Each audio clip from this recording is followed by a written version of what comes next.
Hey everyone, welcome back to my YouTube channel. আশা কৰোঁ সকলোৰে ভাল, মোৰো ভাল। আজি ওলালো আমাৰ ইয়াতে আছে ভাগৱত পাঠ, তাৰে কিছু আপোনালোকৰ আগত শ্বেয়াৰ কৰিম বুলি ভাবিছোঁ। আশা কৰোঁ ভিডিঅ'টো শেষলৈকে চাব। এয়া ভণ্টিহঁত আগে গৈ আছিলে। এয়া আমি আহিয়ে চাকি গছ দি ল'লোঁ। এয়া হৈছে নামঘৰ ভাগ আমাৰ। এয়া আমি নামঘৰ সেৱা ভাগ লৈ ল'লোঁ।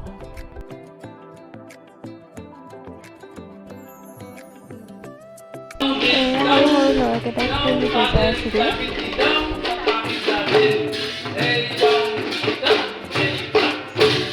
যিহেতু মধুপুৰ সত্ৰৰ পৰা অতিথি আহিছিল, তেওঁলোকক সম্বৰ্ধনা জনাই আছিলে।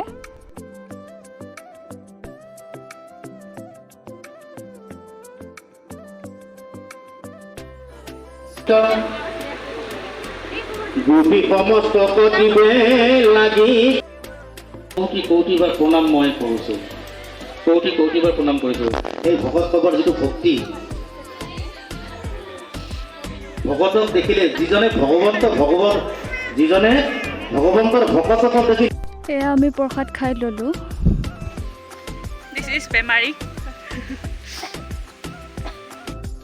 এয়া আমি তাৰ পাছত মহাপ্ৰসাদ খালোঁ। এয়া হৈছে শনিবাৰ ভাগত এনেকৈ চাকি জ্বলাই ঘৰলৈ আহিলোঁ আমি।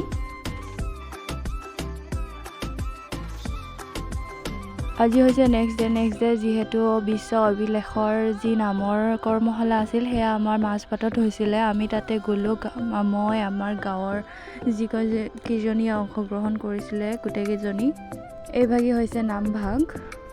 সংস্কৃতি আমাৰ পৰম্পৰা, তো তাৰ কাৰণে এইটো অকল আমি যে বিশ্ব অভিলেখ কৰিম এইটো নহয়, আমি সদায় এইটো আমাৰ মাজত জীয়াই ৰাখিম।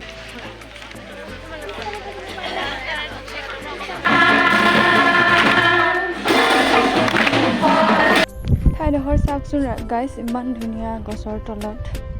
যদি ভিডিঅ'টো ভাল পালে লাইক, শ্বেয়াৰ, ছাবস্ক্ৰাইব কৰিব নাপাহৰিব। পিছে আজিলৈ আহিছোঁ, বাই।